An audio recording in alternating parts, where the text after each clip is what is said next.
YouTube channel. I'm Bill, owner and operator of Lucky Labo. So what we have today is the S13 build. We're actually going to start working. We have a lot planned for it. We have a lot of parts. We'll talk about the parts list and the goals for the car. But essentially we're going to bring you along for the ride and enjoy. Go!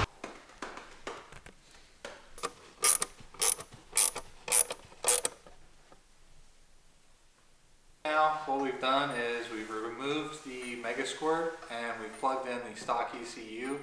Right now we're going to test to see if the car starts, and we've plugged everything in and the harness is good to go. This is pretty important before we pull the engine, so let's see what happens.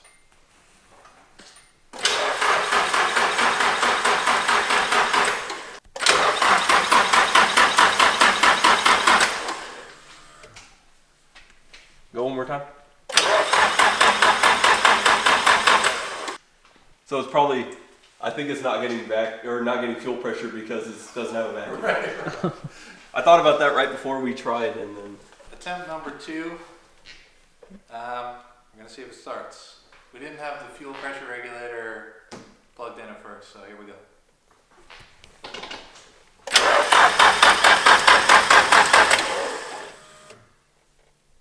Okay? Yeah.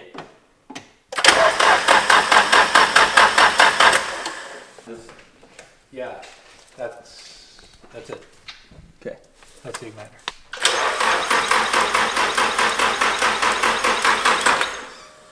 So basically, we believe we have fuel, but we don't have spark. And Mark, what's the reason for that?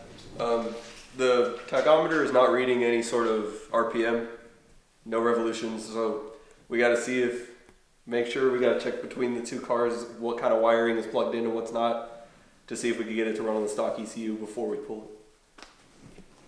So let's compare. Since we have the same engine in both cars and both use stock wiring harness, we should be able to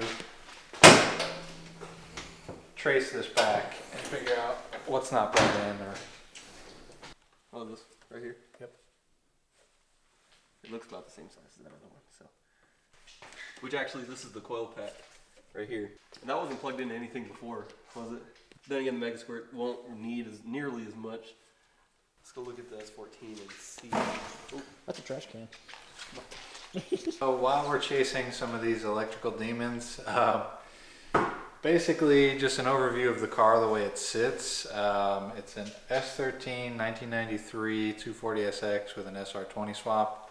It has 555 cc injectors, the yellow tops. It's got an S15 ball bearing turbo, front mount intercooler, and a fuel pump, I believe. So mildly tuned. I got to drive it for a few days before we, dug into everything, and the motor runs strong. There's no noises in the head. Normally there's a lot of ticking and things like that, but pretty healthy. So we have a good base to start with, and yeah, that's it. One of the other issues that we're having is there's a huge oil leak somewhere, and I suspect that it's coming from this here. Fuck, what's the name of that thing? God damn it.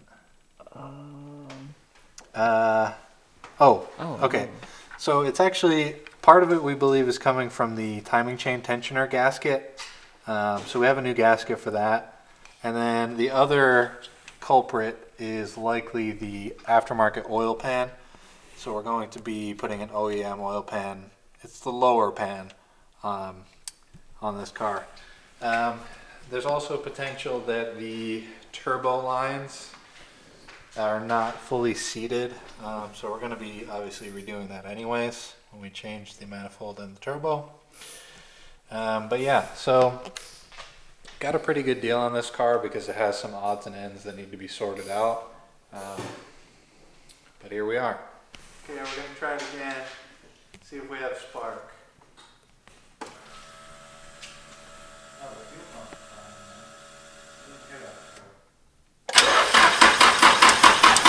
Yeah. Here, wait real quick. 12 volts. So then we will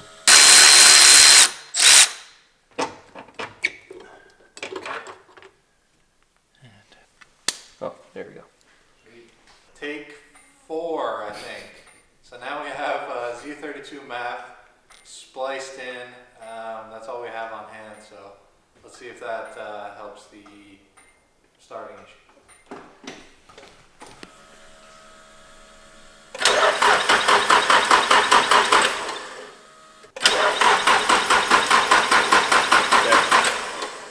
We have a ton of parts all ready for the build. I'm really excited about what's in this box in particular. So let's jump into it. So as you can see, it's from Gretty. And let's see your guesses in the comments of what it could be.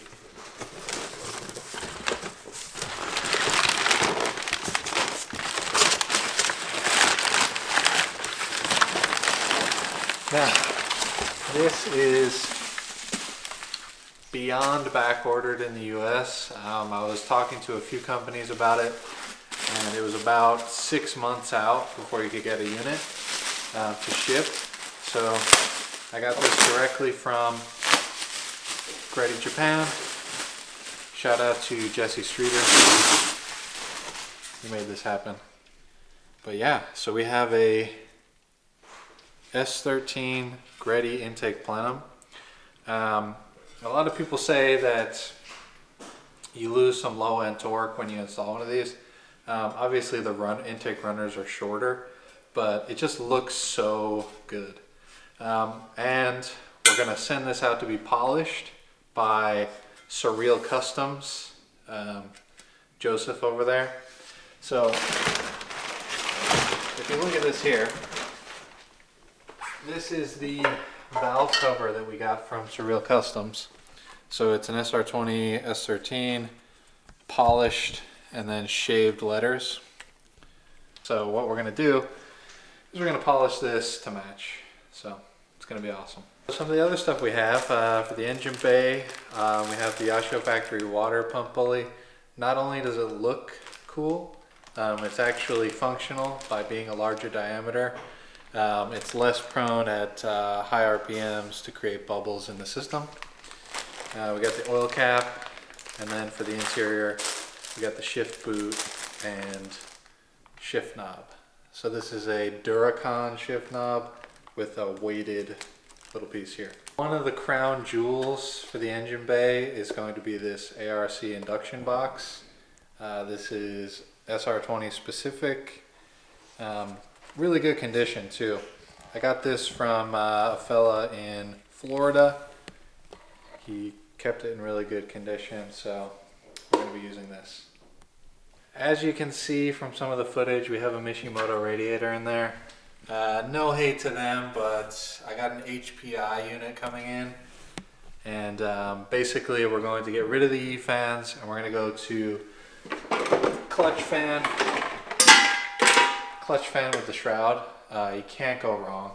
And then one crucial piece is actually this lower radiator shroud. It's actually been proven to lower temperatures almost 5 degrees, so it's a little piece of plastic, but also very important. So shout out to Nissan Parts CC. They provide all the OEM goodness for this car, including the OEM oil pan. You know, we love these gray and white stickers. Means good stuff. See the pen number 5.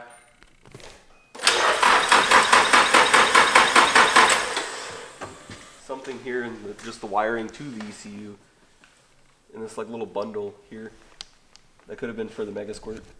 Yeah, because he... Okay, so we didn't get the car started, and we're trying to work on a fast deadline. We know that we're getting spark, we know that we're getting fuel, so there's just some other random piece of the puzzle that we haven't really figured out. But we want to pull the engine tomorrow and get started with the disassembly and cleanup and everything. So Right now we're gonna jack it up and start prep for engine pull tomorrow.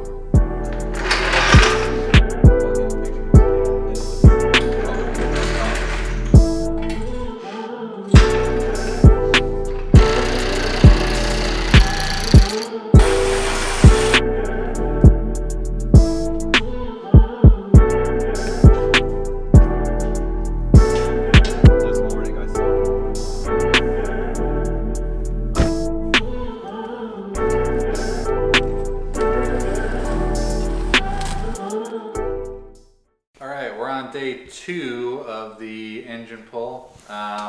Basically we had to go to AutoZone and O'Reilly's and buy an engine hoist and an engine stand, but this is our staging area right here. We have all the tools. Mark brought his fancy snap-on stuff, so we're gonna get started.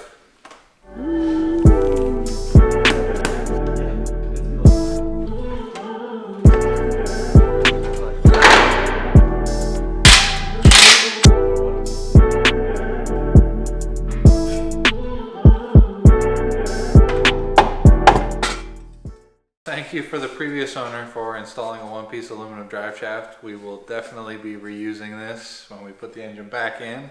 Just wanted to address that really quick. But right now we've gotten everything disconnected. We have the radiator out, the power steering's disconnected, obviously drive shaft, downpipe, all the harness. So now what's left to do is pull the engine. Got to figure out what we forgot to disconnect. Yeah. Now we get to start pulling up. the tensile strength of a wire that we forgot to take off or something. All right.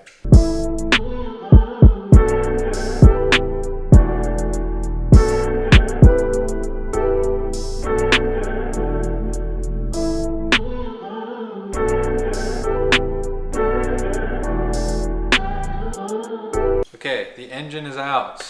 Mark has done a great job helping us. Here we have the SR20. If you come over and take a look at this engine bay, one of the reasons that we did take this out is that it is just grimy in here. So we have an oil leak, several I believe, that is just really causing some issues in this engine bay. So anyways, Surprise. oh nice. DHL's here. Got a nice package from DHL. What's in the package? It's fragile. Anyways. So yeah, now that we have the engine out, we're going to take the transmission off and then put it on the engine stand, and then we're going to call it a day.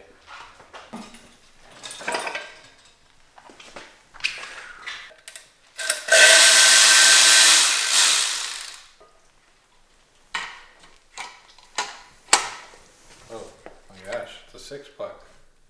Unsprung. And it felt good? Yeah, it felt pretty good. There. Yay. Alright. Well folks, we took the engine out. It's on a stand. We achieved our goal for the day. Mark, great job. Thank you for helping. It's not a problem. So make sure to go to luckylabo.com and get yourself a shop flag. They're back in stock. They were out of stock for a few months. So yeah, head over there and use code NOBORI10 for 10% off.